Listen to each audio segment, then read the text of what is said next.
राधा को अपनी सास से बहुत प्यार था। मम्मी जी, आपकी साड़ी कितनी प्यारी लग रही है। काश मैं भी आपके जैसी साड़ी पहन पाती। अरे बेटा, हमारे ज़माने में तो साड़ी ही चलती थी। तू क्या करेगी साड़ी पहनकर? दिन भर भागा दौड़ी करती है। साड़ी कंफर्टेबल नहीं फील कराएगी। तू तो ऐसे ही जचती है बेटा।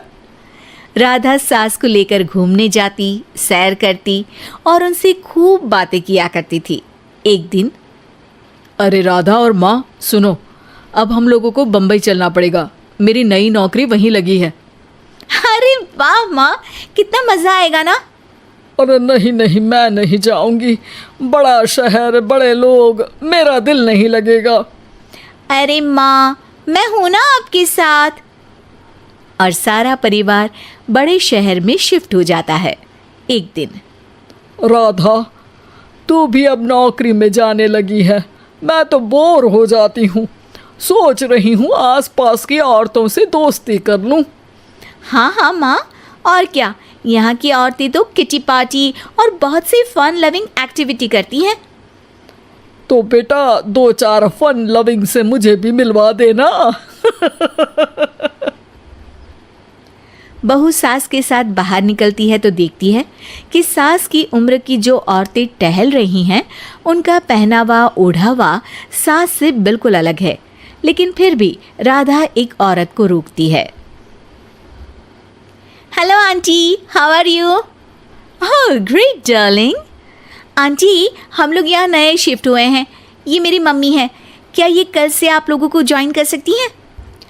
वो औरत सास की तरफ बड़ी ही अजीब नज़रों से देखती है, फिर कहती है, अब ठीक है, कल से भेज देना।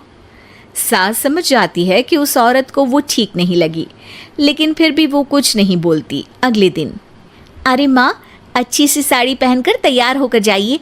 आपको आपकी दोस्तों के पास जाना है ना। और नहीं नहीं, मैं सोच रही हूँ घर पर बैठकर टीवी देखूं।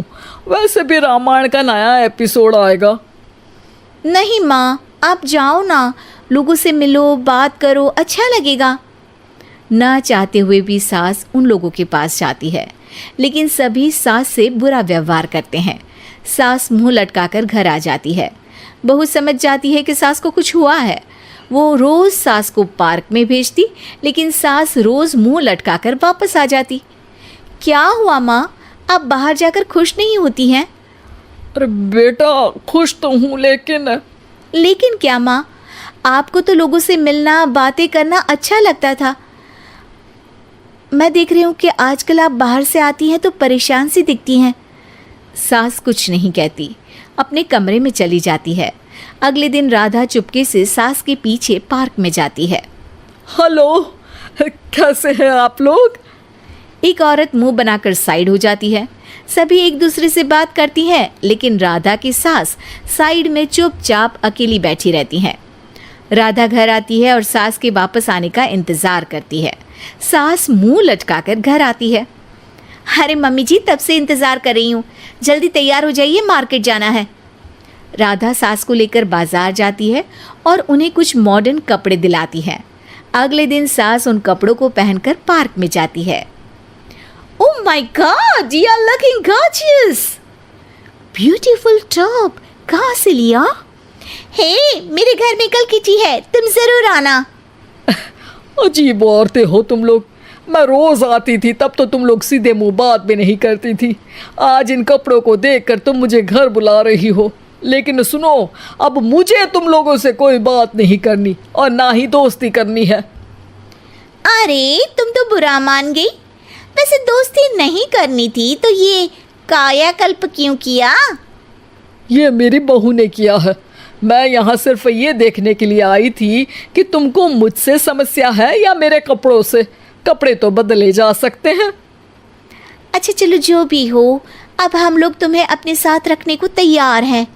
लेकिन अब मुझे तुम लोग नहीं पसंद। ये बोलकर राधा की सास वहाँ से चली जाती है। वाह माँ जी, आज तो आपका चेहरा खिला खिला सा लग रहा है। लगता है आपकी सहेलियों ने आपको अपना लिया। हाँ, वो तो अपनाना ही था। दिखावे वाली जो है वो, मेरे कपड़े बदलते ही उनका दिल बदल गया। लेकिन आज मैं उन्हें मना कर आई, अरे क्यों माँ जी? क्योंकि उन लोगों को मुझसे नहीं मेरे कपड़ों से दोस्ती करनी थी। वैसे मेरे पास तो तू है ना, मेरी प्यारी बहू, मुझे किसी की ज़रूरत नहीं है। अरे नहीं नहीं माँ जी, आप ऐसा क्यों सोच रही हैं? बेटा ये गलत भी तो नहीं है, जैसा देश वैसा भेष, क्यों? ठीक है ना माँ, अब जब ये हम लोगों का देश है तो क्यों ना हम यहाँ का भेष अपना ले। हाँ हाँ ज़रूर, मैं तो तैयार हूँ। समय के साथ खुद को बदलने में कोई बुराई नहीं है, लेकिन कहीं नकल के चक्कर में बंदर ना दिखने लगूं। खैर, बहू लग जाती है सास की कायाकल्प।